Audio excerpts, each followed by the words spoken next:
You're listening to Release Your Resistance with Bex Beltran, episode 119.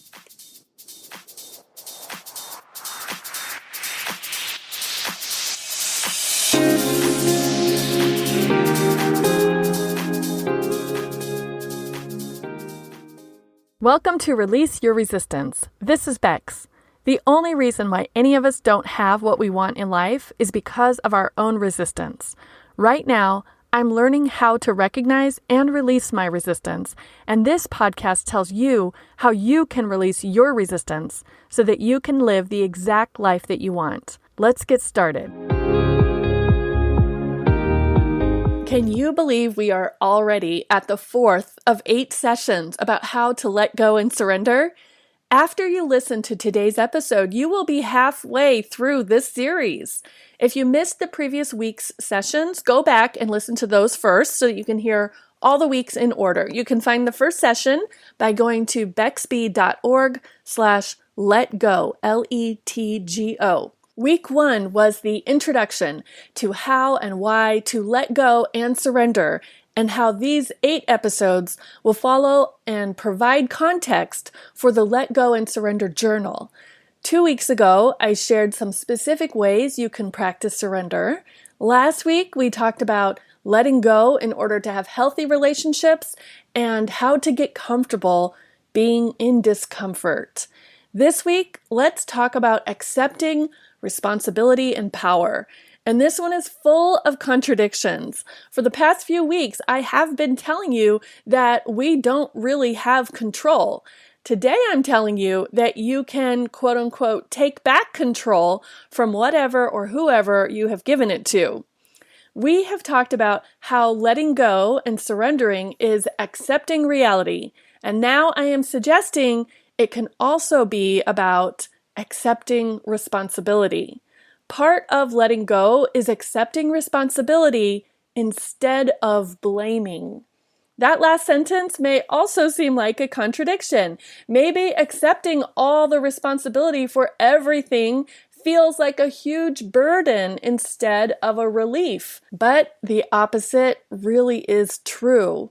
When you personally and intentionally decide that you will accept responsibility for yourself, your thoughts, your feelings, your reactions, you take the power back from whatever you unintentionally gave it to. If you have ever found yourself blaming others or blaming circumstances for how you are thinking and feeling, notice if accepting responsibility instead helps to loosen any tightness or constriction in you.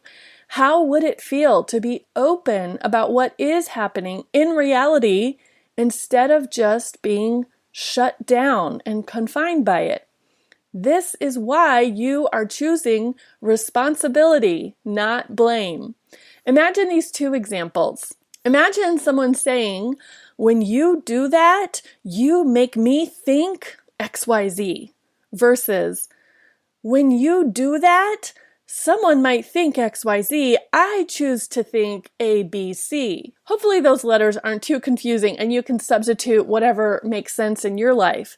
In the first example, "When you do that, you make me think," you are blaming what you think on what the person does. In the second example, "When you do that, I choose to think," you are accepting responsibility for your own thoughts about someone's behavior. You are taking back control of what you think. In week 2, one of the practice steps was to say no and yes. And here's something else you can say no and yes to. No to blaming others and blaming situations. Yes to noticing where your responsibility or power lies. This does take awareness and practice and trial and error. Maybe you think, okay, I am in, I will give it a try. Then as you go about your day and your life, you forget and you slip into old habits. At the end of the day, you might realize that you did have thoughts like, I am mad because this happened, or I was hurt when she said that. Good news. You can notice and adjust after the fact and still get the benefits. You can realize, oh, I thought I was mad because, quote unquote, this happened. But actually, I was mad because I was thinking it shouldn't happen, but it did happen. You can notice, I thought I was hurt because she said that thing.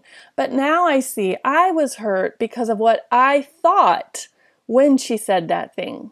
Really, she can say whatever she wants. Even noticing and accepting responsibility instead of blaming much later gives you so much power back.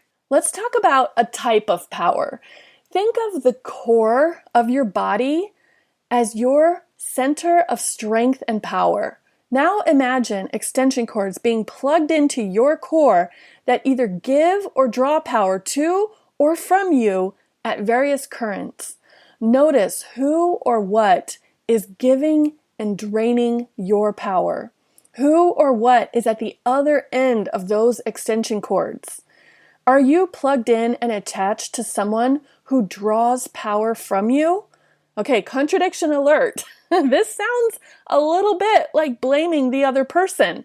That is not what I am suggesting here. I am inviting you to notice when you feel a shift in your power or energy because of what you think when you are around that person. Do you put yourself in situations where the energy is just sucked right out of you? On the other hand, are you expending so much power and energy towards someone or something for no benefit to you? Unplug the cords that drain your energy and look for ways to plug into things that give you energy. I have a personal example to share that illustrates this draining of power. I am the type of person who likes to have a plan. I like to know in advance what we're doing and where we are going. Because opposites attract, I married someone who is more spontaneous and who likes to go with the flow and see what will happen. Last year we took a few different trips, and I started to notice a pattern while we were on vacation. I would ask, "What do you want to do today?" Or "Where are we going after this?" And the pattern that I noticed was that I always felt completely drained by the answers. "Let's see, we'll figure it out. I don't know yet. I'm not sure." Because part of having healthy relationships is accepting people as they are and not needing them to change to be more like what we prefer. I did not expect my husband to start making plans and itineraries. Maybe I wanted to, maybe I tried once, that didn't work. Instead, I noticed when my brain wanted to ask, "What's next?" or "What should we do when we're in this place?" and I declined the suggestion of asking. It was a little uncomfortable for me because I really, really wanted to know what we would be doing on our time off together. But I reminded myself, I do not like the way I feel. I do not like my energy when I asked those types of questions or wanted that type of information and did not get it. So I unplugged that extension cord so that it would stop draining my energy. There is a happy ending to this story. We ended up having lovely vacations and experiences and got to try new things and see places and talk to people I would never have planned for. The flip side to this story is that I do get some of my energy from having a plan and knowing what to expect. So I did plan some activities and I had a list of places that I wanted to see if our timing and if opportunities worked out. I kept that extension cord plugged in. I just unplugged the cord that wanted to get the planning and preparation where it wasn't available. Did you know that you get to decide if you are powerful or powerless? You may not use this specific exact language. You may say something along the lines of, "I can" or "I can't."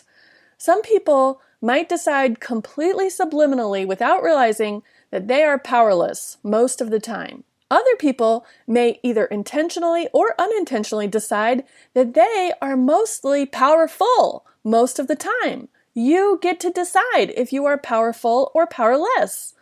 More likely, we think we are powerful in some situations and powerless in others. Isn't that interesting?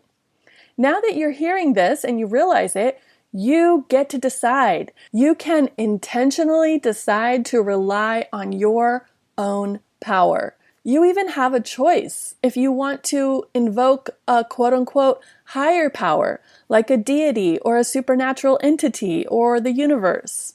Or you can decide that your power is in your own self-esteem and self-reliance, which you strengthen and regulate yourself internally, regardless of what is happening outside of you. Here's this week's verse to repeat to yourself or just to listen to. You can modify it to make it your own or choose something completely different. Let me remember to be intentional. I know how to be in this world. I can make decisions without hesitation because I am self-aware. Let life flow as it will and let me flow along. Let me release pressure if it builds. Let me accept what I learn. Let me surrender. If you are tracking along on our journey up Maslow's hierarchy and up through the chakras, this week we are still staying in the safety and security level of the pyramid. But this week we are looking at the opposite and noticing we do not need to fear or feel powerless in the context of our own safety and security.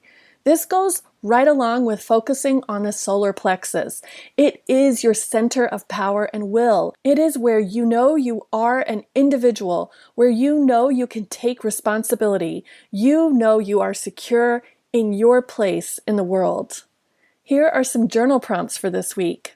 What old energy drains am I still connected to? How and what can I unplug from? How do I know my own beauty, value, and worthiness? Here is an exercise you can think about doing this week. Focus your own power on yourself, your own higher power, your own inner wisdom. What can you give yourself credit for?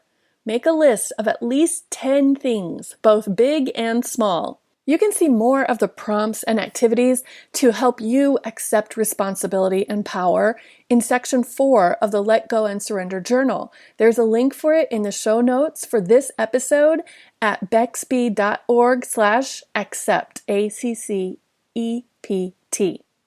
Now that we are halfway through this series, and hopefully now that you have had some time to practice and experiment with these concepts, there is another activity to suggest. Start a list called New Things I Have Tried, Learned, Experienced, and Received Since Starting This Journey. If you have the journal or study guide, there's already a page with that title towards the end of the book. Keeping this running list can help you see your own progress and growth as you learn how to let go and surrender.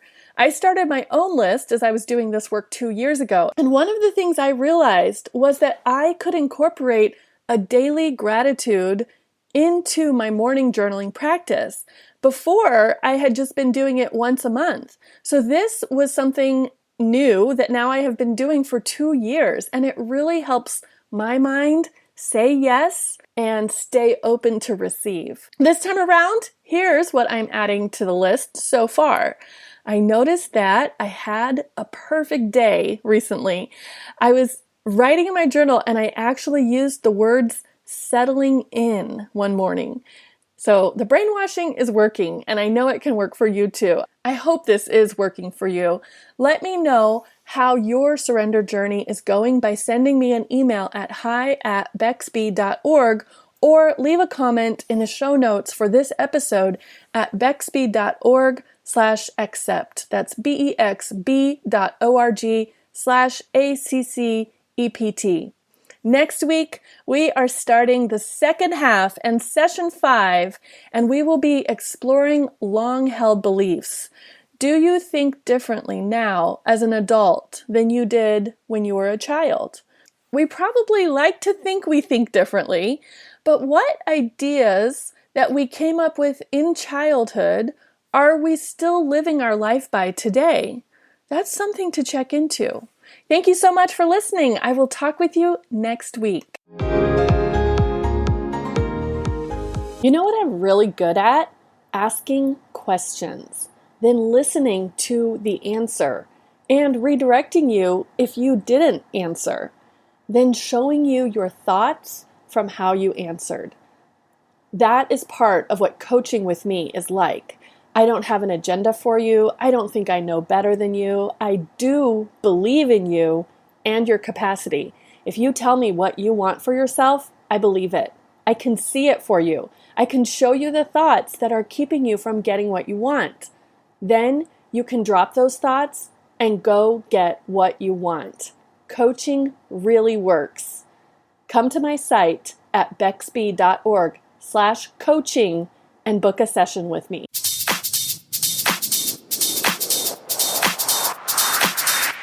This has been Release Your Resistance. Thank you for listening. If you like this podcast, make sure you're subscribed and leave a review on Apple Podcasts.